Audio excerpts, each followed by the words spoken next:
original. From Story Studio Network. Once around the park, James, and don't spare the horses.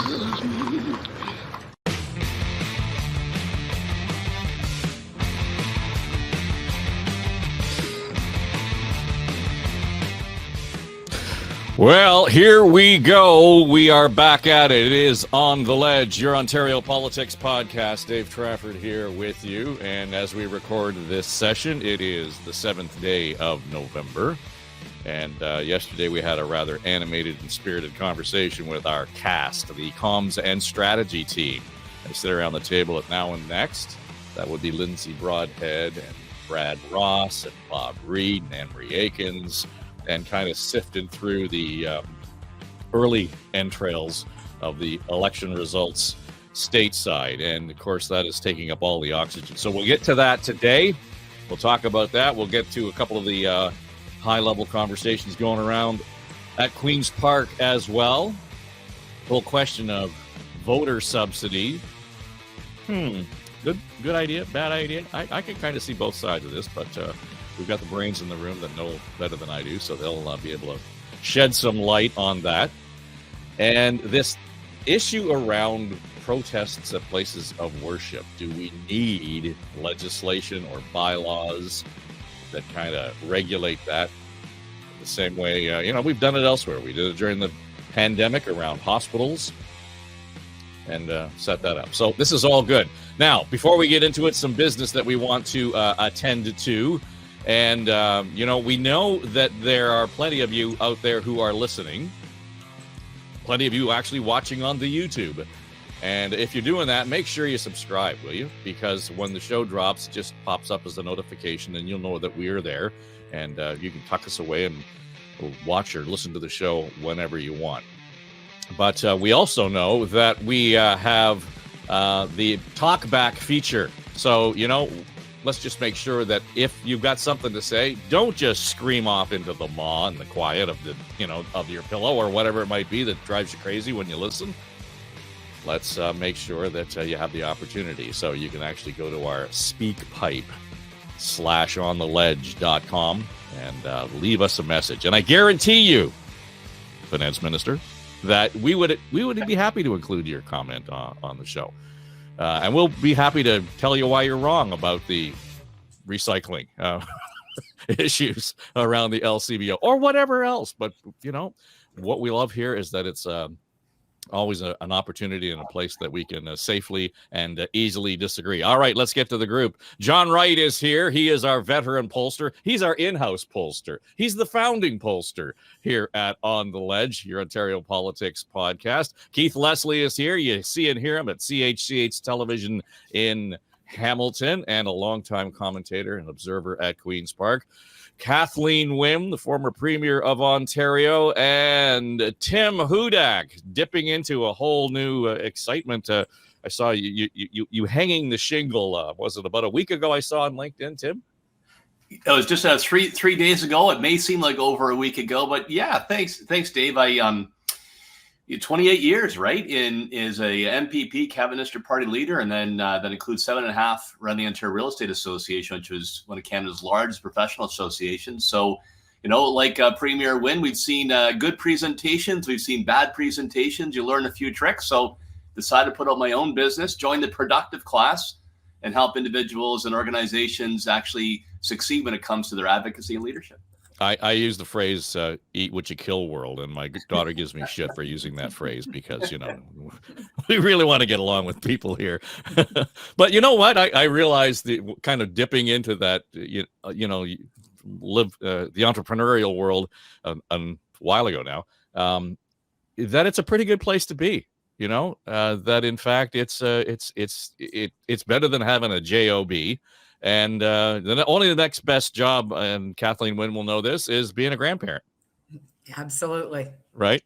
Yeah. So I'd say it's the best, actually. Well, there you go. Yeah, that is the best job. I've always admired people like yourself and John, Keith too, and Premier Winston, great work after leaving politics and in supporting the community and various boards. But I've always admired folks, the entrepreneurs that have the guts to actually put out a shingle, go on their own, take that risk. I come from a payroll family. I've always been a payroll guy, so it's exhilarating and it's daunting.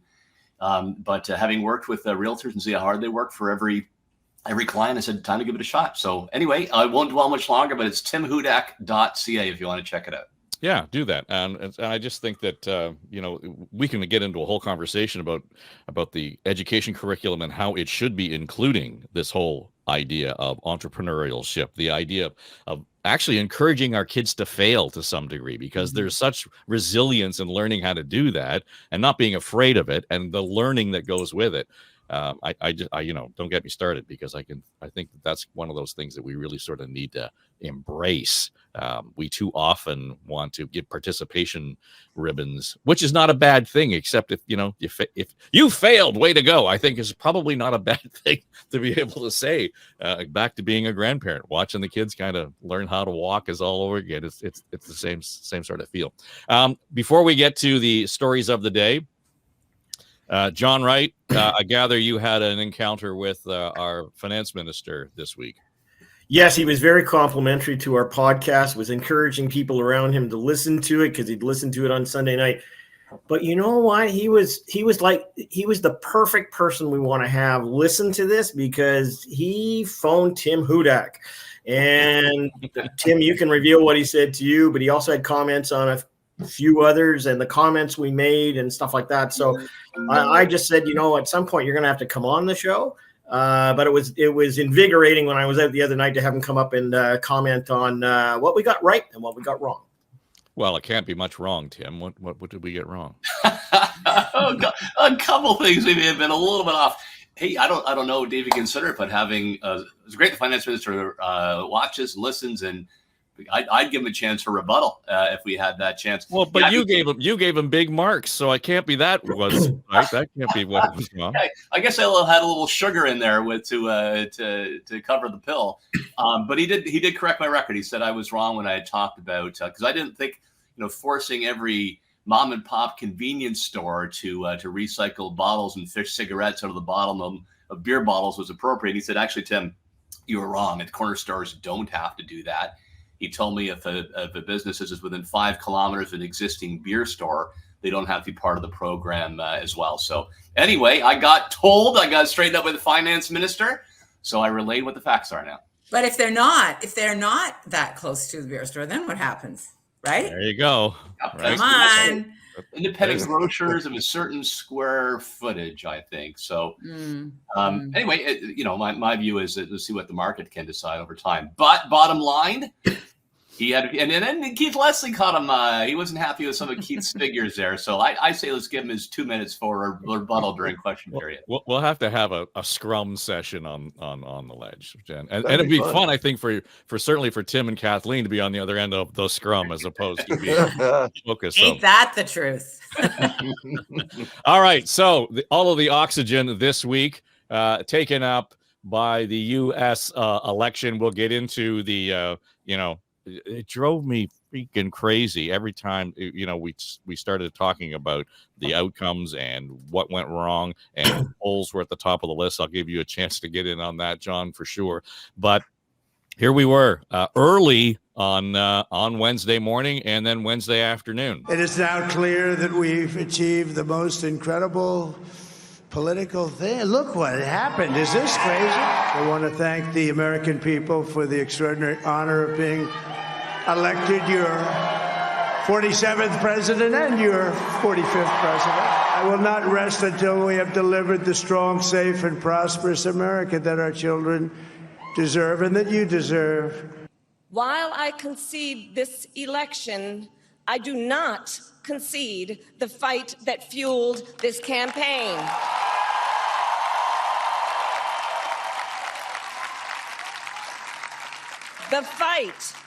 The fight for freedom, for opportunity, for fairness, and the dignity of all people. A fight for the ideals at the heart of our nation, the ideals that reflect America at our best. That is a fight I will never give up. So and I think all in, that sort of struck the right tone, Keith, in terms of, the president-elect sounding, kind of jubilant and off the cuff, and he was, being sort of the easygoing guy, but at the same time said, now we're going to move forward with our agenda. On the other hand, the vice president did what she had to do. She conceded there was going to be a peaceful transfer of power, not a problem there, but we can't let our guard down as we watch the Trump government move forward. No, I think, as you say, she struck exactly the right tone. Don't give up our fight, just because we lost this big one. We're going to have to keep going because these issues are still very, very important to the Democrats. But they also have to figure out how to reposition themselves and make themselves more appealable to American voters. I mean, when you lose an election to a rage-fueled, vengeance-driven, convicted felon who displays the media and his political opponents as the enemy from within and raises specters of guns pointing at these people, when you lose to that, to that type of man, when you're a very qualified candidate, you have the chance of putting the first woman into the White House, you have to ask why. And for the most part, I mean, is it just that simple that Trump appealed to the basic, I'm going to make the economy better for you, even though it's not that bad under Biden, but he managed to portray it as feeling really, really rotten. I mean, what are we looking at here when we see Trump promising to bring in RFK Jr. to take over health and vaccines, and maybe Elon Musk is going to have a role in this government. So, Bitcoin for everybody's taxes or whatever is just so scary to some degree. But yet the American voters went there and in big numbers. And you have to think that, to me, most of us just can't seem to understand this, how a man whose very actions every day seem to disqualify him for the job gets elected and reelected. We know what's going to come here. And to me, it's almost like the Americans with their guns. We just can't relate. We just can't understand. It's like there's some sort of mania there that we just can't relate to. And I think the same comes to Trump. The rest of the world just doesn't get Trump, but the American voters clearly see him as the better choice in this election. Well, the adage, John, is the only poll that counts is Election Day, and that's the poll that counted, and clearly he won not only the Electoral College, the popular vote for the first time, won the Senate, likely to control the House of Representatives. Even if it's close, it's going to be a problem for the Democrats. I heard Democrat strategists saying, well, we just needed to do a better job at connecting the dots. And I suggested to the Now and Next team yesterday, that's great. You can connect all the dots you want, but you were connecting the wrong fucking dots. They had dots all over the place, but they weren't focused on the dots that mattered. And I just think the lack of focus on that campaign is really what Keith is getting at. Yeah, on reflection, a few things about the election. Number one, it's about the message as opposed to the messenger. When you take a look at what, and you take away the Donald Trump rhetoric and those stem winders, that went on and on with him personally, he was hitting all the notes that most Americans are concerned about, whether it be the economy or immigration or lowering taxes or whatever. I mean, he was on message to what the vast majority of the United States electorate wanted to hear about. First is Kamala Harris, who decided that their campaign was going to be all about saving democracy and protecting women's rights and things like that. So it was a contrast in message as opposed to just the messenger. The second thing was, it caught my eye right in the morning of the election when the turnout was as high as it was. And if you look at the aggregate numbers of turnout, it may not have been higher than other times. The reality is, when more people go to the polls, it means that you're throwing out an administration as opposed to putting them in.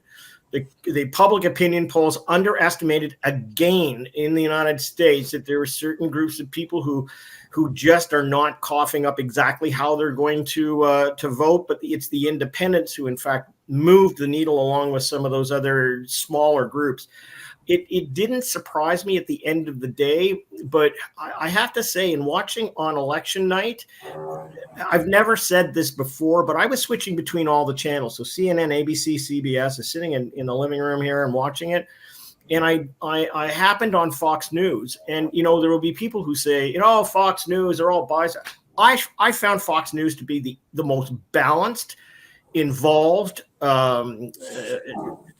I think the most realistic assessment of what was going on in America that night. And it made me think of the other news media and how they were very personally invested in the outcome, as opposed to what I saw and did not expect on Fox News, which was a very transparent, really well organized, involved panel. So it also struck to me, you know what? It depends on what we're listening to and watching at the time. And I thought that they demonstrated a really balanced approach on the night and with great analysis. Yeah, throughout all the U.S. campaigns, I always make sure I subscribe or resubscribe to Fox News because I want to get that perspective all the time. Having said that, I'd still take John King over Bill Hemmer. I'm just not with that smart board all the time, buddy. Oh, it's suicide after 3 minutes.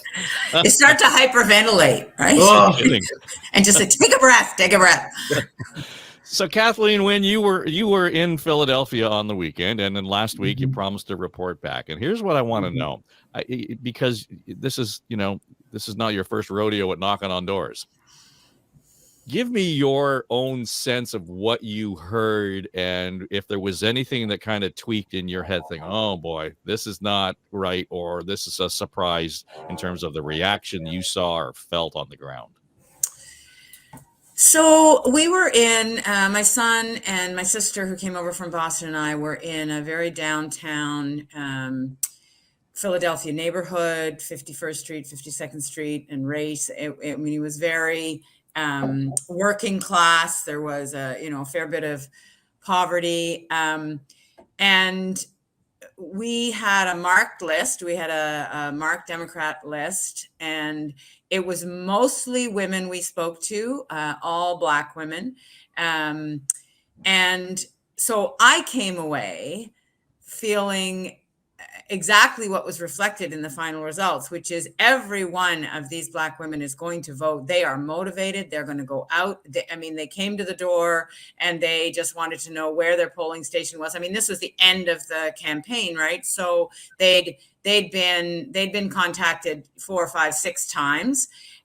They wanted to know, where was their polling station and what time did they have to vote? Like it was very straightforward.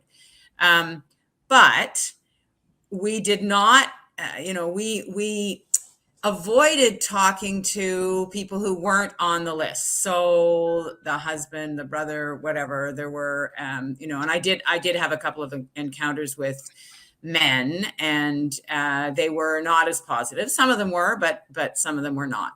So I think what I experienced was, again, as I say, what was reflected. 92% of Black women voted for Kamala Harris, and the rest of the demographics did not vote for her in those numbers or anything like those numbers. So, so we were kind of buffered from that, Dave. I have to say, in the coverage after the election, of course, it's been about the economy, it's been about Trump's win, and so on. Those women have been forgotten in the conversation, and the election for them was about the safety of their bodies, their children, and the services that they need. And I can't help but worry and think about how they're feeling and the fear that they must be feeling. So it was pretty dramatic. And I just want to say, somebody said off the cuff, Trump was going off the cuff. He was reading from a teleprompter in that speech, folks. Like there's no way in those most coherent moments in that acceptance speech, he was reading from a teleprompter, and we'll just see how long he stays that disciplined. Well, and discipline is the issue here. And I think what's interesting, Tim, and I'll just make the comment and let you take it where you want, but it occurred to me that behind the curtain, there was a great deal of discipline. There wasn't necessarily a great deal of discipline by the candidate always at the podium, but the campaign itself, I think, after the election, after we could kind of look back at it and say, it was probably the strength of it. It was probably more disciplined than we thought it was otherwise, because the staff stayed in place for the entire campaign. Nobody expected that with Donald Trump at the helm, because, you'd figure you're out of here, you're fired, whatever it might be. So there was a certain element there that I think went undetected. But moving forward now, the question is, will that discipline, to Kathleen's point, stay in place? And, normally we would say, I know you didn't vote for me, but we're going to make sure that those women in Philadelphia are not forgotten. I'm not sure that I'm confident that that would be the situation with Trump, given past experience and his DNA politically. Happy to come back to that. Look, can I first, Dave Trafford? I was looking for the kudos. The Hudak last week on the ledge called the significant difference. I'm gonna take a little. You want to add that to your sizzle reel, do you? Here in the Hudak. You really want to be proud of that, Tim? Really? I should have gambled. In the Hudak rec room here. Yeah, look, I think what you said reflects my comments last week. The Trump campaign did show discipline in connecting to the two issues that seem to drive, those swing voters and turnout for the Republicans around affordability. And then secondly, around immigration and the two trade-offs: immigration, the lack of security in your neighborhood, and also a concern about benefits like Social Security. And they stuck to that for a good part of the campaign. I still think whether you like or you despise Donald J. Trump, he is a political phenomenon, right? This is Grover Cleveland all over again. You've not seen in the state somebody lose and then come back to win, plus basically run the table with the Senate, the House, and the popular vote. Part of that's a Democrat's fault, and I'll reinforce what I said before. It just struck me that saying Orange Man is bad was not going to be enough to get you over the top. And Kamala Harris did not, number one, answer a question effectively. How is she different from Joe Biden? And then number two, she didn't really reconcile her views, which would be on the left side of the American spectrum as a senator and as a candidate for the nomination, with where she was today. And as a result, it was rather vacuous and didn't get her over the top. And I think that means a lot of soul searching to the Democrats, because it strikes me that they came across for lower income, struggling middle class as they used to be champions, more so talking down. And for a party who was dominantly motivated by Martin Luther King's maxim, judge me by the content of my character, not by the color of my skin, really went too far down identity politics. And I think Americans rejected that. John, when we look at the way that has played out, that's what's interesting to me, is that who would have thought that Donald Trump was going to be able to expand his base into a more diverse base? Because, as Kathleen pointed out, there was a demographic of racialized America that voted for Trump, and they came out, and that was at the heart of the win, and perhaps why he won popular vote. That he won or made gains in 2,300 of the 3,000 counties in the U.S. It's an extraordinary game when you look at how that played out. So all of a sudden, to Tim's point, the Republicans, MAGA or not, are cutting the grass of what was traditionally the Democratic lawn. Well, yeah. And as I said from the outset, and I think Tim nailed it as well, campaigns are based on ideas. They're based on, people's daily lives and what they want in it. And American politics is very different than Canadian politics. It's a cage match. And not only are they going to run the House, the Senate, and the presidency, but you can be darn sure that there are two justices who are about ready to retire from the Supreme Court, and they're going to put in two young Republicans that tilt the entire system to the right. That's democracy and how it works in the United States. So there was a lot on the line, and I also agree, that Kamala Harris chose a particular way. I mean, the kind of issues that we're going to have to deal with in this country are going to be similar. Do you want, I thought immediately that there's going to be a lot of people who, want to come to live in Canada. Well, how are they going to get here? I mean, they're going to come over Roxton Road? Are we going to have that sort of thing? Are they going to pour in through our borders? Even Canadians want to make sure that there are people in line, that they are invited to come to this country as opposed to coming in. And you ask any Canadian, if you've made it here, you've lied, or you've crossed the border without an invitation, it's kind of like send them back to where they are. Well, that's exactly what happened in the United States.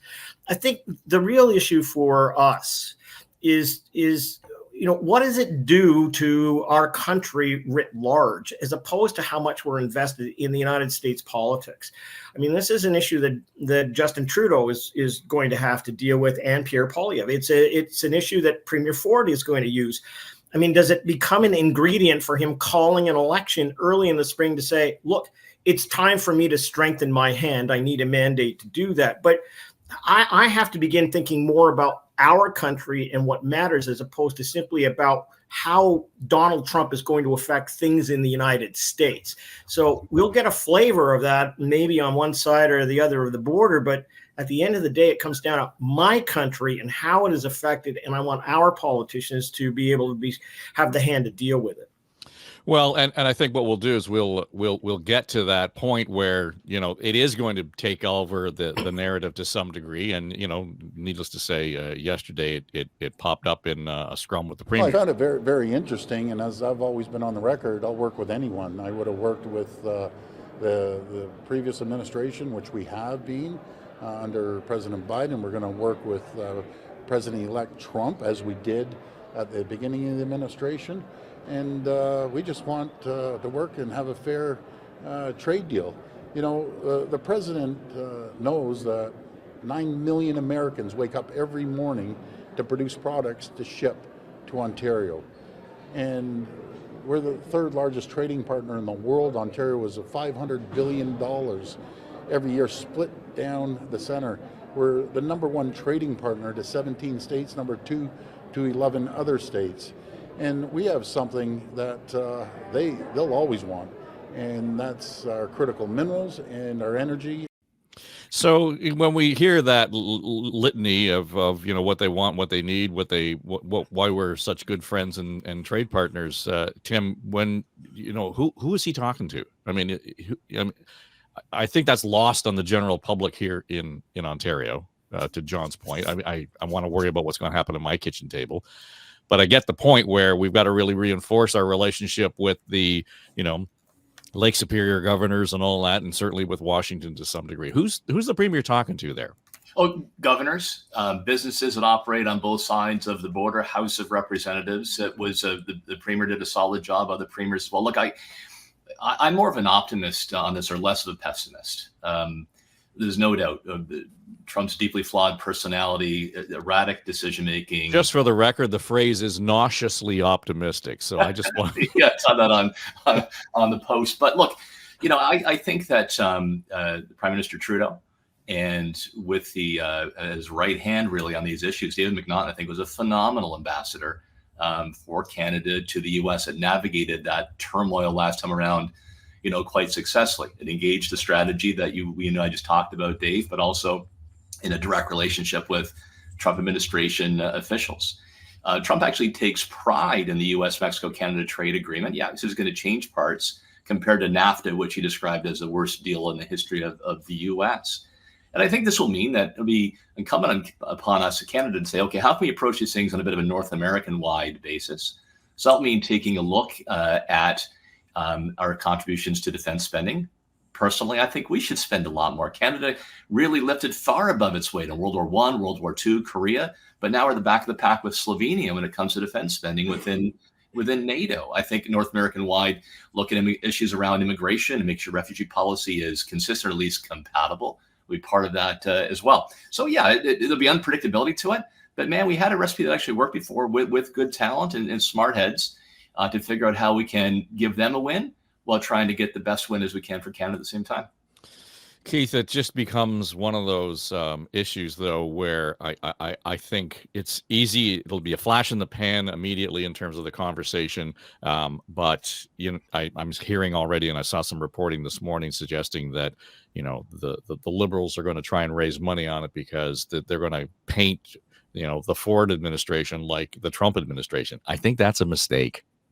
Oh, that's not going to work at all. In fact, I was just going to, before Tim brought up, I was going to give Premier Ford props for working this very hard. He's been working these relationships with the governors, not just the Great Lakes governors. Any governor he can get a meeting with, he's meeting with them. And he's been, you know, laying the groundwork, making it clear how much Ontario, how much Canada sells to the United States, how much we provide. Basically 20% of what we export, even though we buy 75%, you know, of their products are coming in here. So it's a very unfair trade balance thing for this. We need to be smart. We need to negotiate with them as we go forward. Tim mentioned it, the NATO spending. Absolutely. We're going to have to, if we're going to negotiate with Donald Trump, Canada's going to have to up its NATO spending to that 2% level, and not by 2032 or whatever the Liberal plan is at this point. The tariffs that Trump is promising to introduce, 10% global tariffs on everything. Well, what's that going to mean? What's going to be the definition of a car under this? We have a North American car, we have a Can-Am car. So Premier Ford's been working this relationship. I think Trudeau and the federal government, the ambassador, of course, have been working this as well.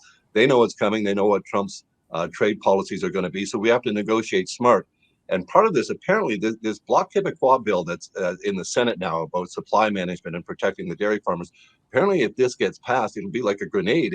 It'll launch a trade war between Canada and the United States because they see supply management as protectionism. And we've been using little lessening of the supply management contracts to get other deals with the United States in trade negotiations. So as we prepare to negotiate this successor to the NAFTA, the Canada, US, Mexico trade agreement, Canada has to be very smart, but we also have to be willing to give up the proper things to get what we need from this. But it has to be a business. Donald Trump is a very transactional guy, and we have to go into it with that, be willing to give some stuff to get back what we need. But if it's going to be just global protectionism and then Canada is treated as the rest of all the other countries by the Trump administration, it's going to be very hard on our economy. Well, and I think both Tim and Keith have spelled out the devil in the detail there, Kathleen. And that's where it can be a problem, right? And I agree with both of you. I agree with what you're saying. But here's the thing. So when Trump was elected, I was the Premier of Ontario, and we had already begun in the expectation or in the thought that he might be elected. We had already started working very, very closely with governors. I met with 38 governors, Republican governors, many of them. And we were making exactly the point that Premier Ford just made. And the feds came in behind us and they were working, and Chrystia Freeland, she was establishing those relationships as well. And then Ford was elected and he continued doing that. So all of that is absolutely rational. That has to happen. We need to be on the U.S. We need to be in a different relationship to the U.S. than other countries if Trump actually does bring in the tariffs he's talking about. But here's my concern. We don't know that the people around Trump are going to be as rational as the people were last time. Not that it was a rational administration. It wasn't. It was erratic. I think it's interesting that you guys think that he put forward a coherent platform. I would say he talked in generalities, and it was his personality and it was his orange face that got him elected, and his, man of the people, and change. I think that's what it was. And that Kamala Harris didn't have a coherent plan. She did. She talked about a plan. I just don't think, and this is my move away from the economic conversation and my concern, you can't underestimate, I think, that there was misogyny in this whole thing. I mean, we heard black men talking about not thinking that a woman was going to be able to run the place, that she wouldn't be tough enough. I heard women in interviews talking about, she just won't be able to stand up to people in other countries. There's an element of misogyny that runs through this whole election campaign. And we can ignore that. We can say that doesn't affect us in Canada, and we are only going to talk about the economics. And I've lived those economics. I worked with those governors. We established a foundation for that conversation. So I'm not at all ignoring that. But the moral issues and the toxicity around the conversations, you don't think those are going to affect us in this country? I just think we're dreaming in Technicolor if we don't think that kind of anger. Yes, we have anger here in this country, but it's partly been fueled by the first Trump administration and what people were given permission to do. Well, there's going to be more of that, Well, and it's been fueled by Pierre Poilievre taking a page right from Trump's playbook. Exactly, right? Exactly. And that's what we're going to see. I think we're going to see more. The impact of Trump's re-election here is on Canadian politics, on the psyche of Canadian voters. It might be just that. Yeah. That we really don't want that to happen here. I mean, Poilievre has been playing this, Canada is broken. It's all this. I'm going to fix it, restore our freedoms. I don't know that many Canadians feel that way, but spending $3 million in advertising to hammer it home to us, it's right out of the Trump playbook. And I think that should give a lot of Canadian voters cause for concern, because this is what Poilievre, he's using this because it's been successful, especially in the non-urban areas. So, I mean, we're going to see exactly the same thing here. And to Kathleen's point Of course, misogyny played a huge role in the United States election. It was very obvious all the way through. I don't think it was as much in 2016. I think that was that Hillary Clinton was just too establishment of a candidate. She was representing the establishment in an anti-establishment time. But this time, the biggest knock I had against Kamala Harris was that she never held a news conference. And I think a lot of people use that against her to show that she's weak. She didn't, couldn't take the questions. I don't think that's true, but it fed those conspiracy theories. So we have to be able to counter that. She should have been able to hold a news conference. The former premier and former PC leader here talked about, hey, they'd like to be on this side of the scrum. Well, she should have had one. I mean, it made a big difference because, it's difficult. It's a lot harder than taking it in the House. To have reporters coming in from every angle, including from behind you, throwing questions at you. So I thought that hurt Kamala Harris overall. But for the most part, that misogyny, absolutely, I agree with you completely, Kathleen, absolutely played a role in this. Yeah, but let me jump in just for a second. I mean, we just had a British Columbia election where the majority of the House is women. Show me, Premier Wynne, Kathleen Kalbeck, Christy Clark, Danielle Smith. I mean, we have a very, very different situation here. And yes, misogyny may play into it, but I don't think that's the issue. I think the real issue for the Liberals and the NDP in this country are, do they have an agenda that matches what the public opinion is expecting? We have 75% of the people in this country, which are, the last time I checked, a vast majority of individuals who want change. I mean, Prime Minister Trudeau's approval rating is at 26%. If he leads his party, he's got 22% of the vote right now. So you have, the majority of women who are voting for Mr. Poilievre as well. So I get it. I just sometimes think that Canadians have to think more in a nativism way in this country as the Americans think in their country, in the sense that we have a different reflection. And God bless the Americans for what they've done in the last number of months and having a campaign about this where they decided on the issues. But that's not our country. And we have a different tradition here and a different circumstance. But I mean, remember that the majority of women now are not voting for the Liberal government. And a lot of that is defined by the fact that we're tired of them. And secondly, they don't have an agenda. I mean, they're very much like Kamala Harris. Remember, Kamala Harris went to the people and said, I'm for the middle class. And it was kind of like, where have I heard that before? They've got to have a coherent thing that clicks into people. And right now, the Liberals don't have that either. Mel, I'll add two points if I could, and then I'll take it back to the original topic. I don't buy this Poilievre Trump connection at all. I don't think public does. That dog simply don't hunt. And then number two, I agree with the Premier. I think it's better. But still, women candidates do face a steeper hill to climb than men do. Like as a proud father, $2, nothing made me happier. If Miller or Maitland took their place in the legislature, parliament, I would be thrilled. And I hope by the time they get to that age, if they do get in politics, they'll be more level. And I do see, the kind of vitriol that Debbie gets as a News Talk 1010 host that men would not get. My last point, too, the one I forgot, Dave, I want to throw back on the table. The other point of alliance that may help us in other negotiations is on China. China has picked on Canada like a schoolyard bully. We've got some major concerns with them. So I think ways to work with the Trump administration, Australia, Starmer in the UK, et cetera, I think that's going to be ultimately in Canada's interest as well when it comes to trade, spying, and election interventions. The only thing I would say about the question of misogyny, and I'm not sure that we can apply this to a political stripe in the United States. It's culturally ingrained, and that's the issue. And I think it's even more scary if you look at it from that perspective. That there were Democrats, probably not as many, but there were Democrats who questioned the capability of Kamala Harris as well as Republicans. So getting at that grassroots response and reaction culturally, I think, Kathleen, is the real challenge. It's not just a political solution, is it?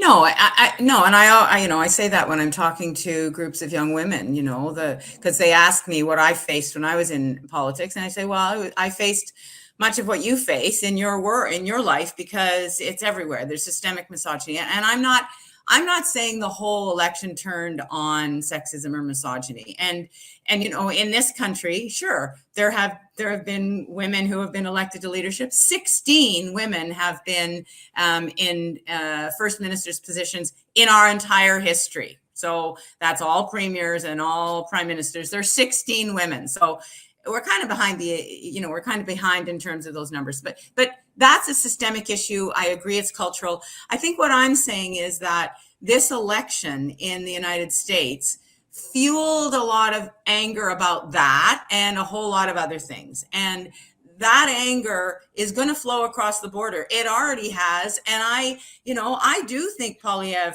has benefited from, or they've chosen to take some of the lessons from what Trump has done in the States. I can say anything, I can lie, I can be mean, I can be rude, I can be nasty, and I can do that with impunity because that makes me one of the people, and my base loves that, and I'm different than the other guy. So, that's what Trump ran on. I'm a crude, vulgar, lying, whatever, all the descriptors. And that's okay because people love me and I'm going to be elected. And I think we're going to be facing that here. I'm not even being an apologist for the current federal government here. I'm talking more about political discourse. I'm talking about civility in our society. And I'm very worried. I think that a lot of the guardrails have fallen off already. And I think with his reelection, more of them will fall off. Yes, we could probably keep this conversation going for another hour and a half, but I do want to get to the other subjects on the agenda today. And I think it's one of those things kind of down in the weeds a little bit, but we start talking about, announcing this extension to the per vote subsidy. And Keith, you've watched this kind of unfold for a while. I don't think most people, first of all, realize that there is a subsidy per vote for the legislative, for the parties in the legislature. No, I don't think they do. But it's actually a pretty good idea, especially for the opposition parties who have a much more difficult time raising funds. What we saw here, though, this is unusual because Premier Ford promised in campaigning in 2018, he called it political welfare, just as corporate welfare, the handouts. He promised to end both. And here we have the government. It was supposed to end at the end of this year, these political subsidies to each party. But the government, and of course, the opposition parties all agreed very quietly, said, sure. They've extended it now till the end of December 2026. So even if the election is put off until it's scheduled of June 2026, this will give all the parties funding well past the next election date. As I say, I think it's a good idea for opposition parties, but of course, because it's a per vote subsidy, the Ford government basically got nearly $5 million in the past year for its per vote subsidies, whereas the Liberals and the NDP got just under $3 million and the Greens got under $1 million overall for the year. But to me, I mean, it makes sense. As I say, it particularly helps the opposition parties, but I think it should be like those $200 checks. It should be means tested. And I think that, to me, it's a very simple means test. If you've got a majority government, your ability to raise funds outsurpasses all the other parties combined. So if you've got a majority government, you don't need the per vote subsidy, but give it to all the other parties as long as they have enough candidates in every riding and meet all the other rules. That'd be my take on it. But I think it should be continued because it really is and gets more and more difficult to raise funds for the opposition parties. And a government, of course, is just, they're in the catbird seat when it comes to fundraising. And a little side note on this, the government couldn't have their biggest fundraiser of the year, which is the Premier's dinner. They had to cancel it last year because of the Greenbelt scandal. So, gee, all of a sudden the Ford government wants to continue the per vote subsidy until the next election. I wonder why that could be. It's just because they love the opposition parties so much. I know Kathleen agrees with me. I totally agree with you, Keith. And here's the thing, when I read the article, it's like, okay, why are they doing this? Why are they? Well, their fundraising's down $2 million this year. Come on. It's so transparently obvious. And fine. I mean, the popular vote that the NDP and the Liberals got, it's relevant and it's a great thing, as Keith says, for the opposition parties. But, this was not out of the goodness of Doug Ford's heart. This is because their fundraising numbers are down and they're going to put it in place and get themselves past the next election. Anyway, whatever. Look at all that cynicism seeping in again, Tim. What's going on here? I know all these cynics. Well, number one, I don't like this, and I'll tell you why, Dave, for two reasons. But I do agree with the premise that, Freud's old line, sometimes a cigar is just a cigar. Here, I don't think it's a cigar. I don't know if Keith and Premier Wynne are right about that, but there's got to be an incentive to do this. The Conservatives have a significant fundraising advantage. Even if they didn't do the big dinner, they're still doing well. I think there's probably another underlying reason. We just haven't figured it out yet. Two reasons why I don't like this. Number one, look, you need to make sure our system works to have multiple choices for voters. That's healthy. All three major parties have been in power in Ontario. That's good to have those choices. And that's why we have some subsidies. Like if you donate to a party, you get a tax credit. And secondly, if you get a certain vote percentage, you get your deposit back as a local candidate. I think those are fair and reasonable, Dave, because they're balanced. They treat everybody equally. But a per vote subsidy from taxpayers to this extent, which basically mirrors or exceeds what parties raise themselves, goes too far out of balance. That means the taxpayers struggling to put groceries on the table will be subsidizing ideals that they don't support and tactics they don't support. The worst example of this is that we actually give significant sums to the Bloc Québécois, whose premise is to rip up our country. And number two, as a former political leader, I'm uncomfortable with this because the larger the sums that go to parties, eventually then there's going to be even stronger rules and controls. Keith already talked about one that'd be a level playing field type tax. They would censor the ads. Political parties, to be at their best, need to be flexible. They need to find ways to put out their ideas in contrast with others. So I think long term, this is not in the interest of political parties either, because it's going to weaken their ultimate control of their own fate. So it's a little bit like Google having to give money over to support the local media. I mean, it's the same thing where the feds get involved in that nonsense. Leave them alone. Let them either thrive or wither on the vine. I tend to think that that's the better way to go. But having said that, when you look at the popular vote of the Liberals, it's not reflected in the number of seats they have in the legislature, so their ability to have the voice in the legislature. So there's a whole bunch of worms in the can that doesn't really speak to equity at all, does it? Well, but the other thing I think the other thing that's important about this, Dave, is that it actually obviates the need for really loose fundraising rules, right? So it controls the kind of excess that when we look to the United States, because there is kind of a subsidization of democracy. So you don't have to turn to big corporations in the same way. I mean, our fundraising rules are so different. We have way more controls than in the United States, but the subsidy is part of that. And if you remove the subsidy, then immediately you have to have a conversation about how do we make our fundraising rules even looser? And I think that's a problem. There's a push now among municipalities, and certainly Patrick Brown is on the leading edge of this movement, and that is to create some regulation around protests, particularly around places of worship. And, when we look at the situation that's going on in Brampton, for example, and there was, protests and violence at a Hindu temple recently, I get it. And I think, again, the idea that people want to protest, they want to gather, for sure, that you bring that into the element of a place of worship where people feel threatened and they don't want to be part of the protest itself. I can see that, but the sensitivities around this, there's no end to this example being played out where it becomes difficult. And I think at that stage, we will look at the whole idea of whose right is over what right, and when do the police step in, and how the politicians play that game, and how much rope and room do they give the police, John. And I think that, there are already rules in place. This is a very mucky kind of conversation to be having when we start to talk about the rights to protest and the rights to worship.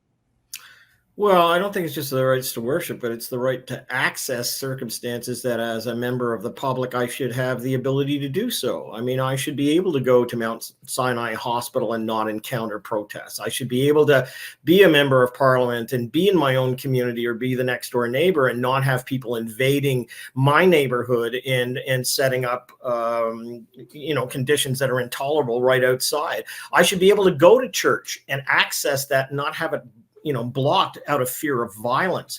I mean, there's always the argument of the thin edge of the wedge, right? And that governments will creep in. Well, it started, with the Morgentaler clinics many years ago that all of us remember, and we haven't seen that edge of the wedge. But the more important thing here is really that we're witnessing now more and more, I would say, almost on the verge of, or, violent confrontations in protesters in the movement. They've allowed, the police have allowed them, and so have municipal officials, to get away with it. And I think there's a tolerance level among the public right now that's pretty low for that. There will be support for people saying, look, let's give it some space, so that normal individuals who are in this society and who just want to go about their business are not affected by it. But the real issue is, we keep saying, leave it to the police to handle, and they don't have the resources to do it. They don't have the money to do it. When you're faced with thousands of protesters and you've got a thin blue line with 4 to 8 horses, you can't do much with that. So the wonder in my brain is kind of like, even if you put 164 feet, which is 50 meters from a place, does it matter? Who's going to respect that? We have a bigger issue in this country, and that is where we have people who are taking issues from outside of the country and bringing them here, and they're turning violent. And I don't know whether, saying to people, you can only be, 50 meters from a certain area is actually going to cause this to kind of stop. So I'm of two minds at the moment, but I think from a public opinion point of view, most Canadians would support some kind of perimeter. Well, demonstrations are one thing, protests are something else, Keith, and you and I have been in the middle of both of them, whether it was at Queen's Park or other places. I mean, you hearken back to the, Ontario Coalition Against Poverty days at Queen's Park, and who could argue with somebody who was arguing against poverty? Nobody. But inevitably, we had people showing up at those protests that were just there to raise hell. Yeah, you can argue with people, coming out to protest poverty if they're picking up rocks and throwing them at the police horses, which is exactly what went on. I think John hit it right on the head here, that we've got people bringing other world issues, from other countries here. The case in Brampton, of course, we had Muslims and Sikhs attacking each other at their places of worship. I suppose this type of law that would keep them 50 meters apart at least gives the police something to enforce before the two sides get together and start fighting each other physically, which is what's been happening. So I guess from that point of view, it's good. But from the most part, I don't think it's going to be something that will control these actions. When people get this riled up about their politics, and we know that an awful lot of people do about certain political issues, the Gaza, Palestinian, Israel thing is another one where we've seen these protests get far out of hand as far as what most Canadians would accept as a protest. Come out, make your noise, do as much as you want, protest, block street, all that sort of stuff. But when you start getting to the level of physically attacking each other, that's just gone way too far. It's no longer a protest. So I think Canadians are sort of fed up after the past year of all the Palestinian or anti-Israeli encampments at universities, these protests we're seeing going on in Brampton here now. It's just too much for most people. Leave those problems at the countries you left them in. Deal with them here, at least in a more civil manner, which doesn't involve physically attacking each other.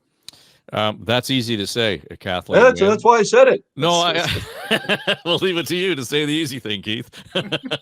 But I mean, I've talked to people who are running hospitals who are facing that same kind of pressure. Say something about this that's going on halfway around the world. That's not my lane. So I can see where that's an issue. But at the same time, we've built the country based on that level of diversity, and those folks were more than welcome and productive in contributing to this community. So I don't know. And, you and Tim would have dealt with this far more than certainly Keith, John, or I, but in terms of how, the question landing on your desk, What do you do about that? I mean, you got to balance it, but at the same time, I'm not sure the answer is keep your troubles over there. Well, I mean, the reality is that there are going to be issues that people are going to protest, and I don't disagree with Keith in terms of it would be far better if we could have a civil conversation about issues that are in other countries. I don't know that that's going to happen. I guess in terms of the sort of perimeters around certain buildings and institutions for to hold back protest, I guess I would like to know. That we are looking at laws or bylaws that are enforceable. I mean, I think there's nothing worse than passing a rule, putting a rule in place that you can't enforce. And I think we're already dealing with, to the point about violence, we're already dealing with an issue around there being rules and laws in place that we're already not enforcing. So how are we going to argue that we can enforce this new one if we can't even do what's already on the books? So I think it's a problem in terms of the violent interactions, and I know that Patrick Brown must be very, very worried about that in his community. But I'm not sure that putting another rule in place that you really don't have the resources or the capacity to enforce makes a lot of sense. Tim, what do you think? I just want to, I misspoke. I said Muslims and Sikhs, and it was, of course, Hindus and Sikhs. So Hindus and Sikhs. Excuse me, I wanted to correct that. When I look at the spectrum of, conservative politics, I tend to be more on the libertarian side, a small role for government, let people live and make calls. But when it comes to protests, we have seen a worrisome evolution, Dave. My colleagues have mentioned a number of those. It was just abhorrent to see the overpass in the 401 used to try to intimidate Ontario's Jewish community. The protest at Mount Sinai was god-awful. And then during COVID, we had protests at hospitals over the vaccine. We had the trucker protests. So wherever you're on the spectrum, people seem to be going to more extremes to get their 15 minutes of fame. And Premier Wynne had her home protested. John Tory at the same time. That never used to happen, and now it's become regular. So this needs to be at a provincial level, not local. Premier Wynne pointed out the problems with enforcing bylaws and such. I think there's something that if you take outside of one particular party, bring forward legislation and to have a bit of a commission around this. But I think when we see the destruction that's happened, we've seen the inflamed types of protests, the intimidation of communities. I do think we have to have some ground rules that are enforceable to make sure that we have a greater balance in getting your opinion out without threatening or causing violence to others.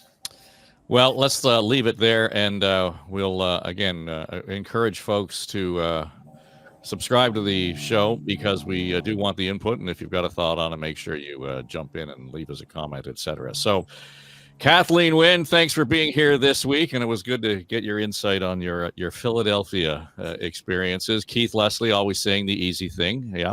And John Wright, pollster that he is, doesn't always get it wrong. Here we go. That's not, and just to be clear, polls are not predictive. They're just giving you the snapshot of what was happening when the question was asked. Can we just be right? Am I right? Absolutely. There we go. And Tim Hudak, always good, and good luck with the new adventure, and we'll stay on top of that. All right, that'll do it for us. It is On the Ledge, your Ontario Politics podcast. And again, if the finance minister or anybody else is out there who wants to jump in and join the show, or just make a comment, you can do that. I'll leave the details in our show notes, but we do have a speakpipe.com/on the ledge. And you just hit the record button. You've got 90 seconds to vent and rant. And chances are pretty good. If it's a good vent and a rant, it'll end up in the show. So let's do that, shall we? And be great to have you part of the show. That is On the Ledge, your Ontario Politics podcast. I'm Dave Trafford for Story Studio Network.